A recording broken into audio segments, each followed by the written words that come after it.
Friends, இன்றைக்கி chicken 65 எப்படி வறுக்கிறதுனா பார்க்க போகிறோம். அதுக்கு தேவையான மசாலா போட்டுக்கலாம். முதல்ல மஞ்சள், தனி மிளகாய் தூள், கொஞ்சமாக குழம்பு மிளகாத்தூள் கொஞ்சமாக சேர்த்துக்கலாம். மல்லித்தூள் சேர்த்துக்கலாம். இது வீட்டில் சேர்த்தா நல்லா மணமாக இருக்கும். பெப்பர் தூள் சேர்த்துக்கலாம். கரம் மசாலா கொஞ்சம் சேர்த்துக்கலாம். சிக்கன் 65 மசாலா 2 ஸ்பூன் சேர்த்துக்கலாம். 1 கிலோ சிக்கன் எடுத்துருக்கேன். லெமன் கொஞ்சமாக சேர்த்துக்கலாம். உப்பு கொஞ்சமாக சேர்த்துக்கலாம், தேவையான அளவு சேர்த்துக்கலாம். கொஞ்சமாக சோள மாவு சேர்த்துக்கலாம்.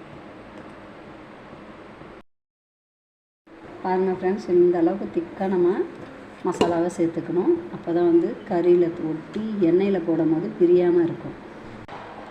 சிக்கனை போட்டுக்கலாம். பாருங்கள் ஃப்ரெண்ட்ஸ், இந்த மாதிரி திக்காக மசாலாவில் நம்ம சிக்கனை போட்டு பிரட்டிக்கணும். பார்த்தாலே தெரியும் உங்களுக்கு. இந்த மாதிரி மசாலா போட்டால் எண்ணெயில் பிரியாமல் இருக்கும். பாருங்கள் ஃப்ரெண்ட்ஸ், இஞ்சி பூண்டு பேஸ்ட்டு நான் லாஸ்ட்டாக தான் போடுவேன். ஏன்னா வறுக்கும் போது நல்லா சூப்பர் மணமாக இருக்கும். அதனால் நான் லாஸ்ட்டாக தான் போடுவேன். 1 ஸ்பூன் போட்டிருக்கேன். கொஞ்சமாக கருவேப்பிலை சேர்த்துக்கலாம். நல்லா பிசைஞ்சிக்கலாம்.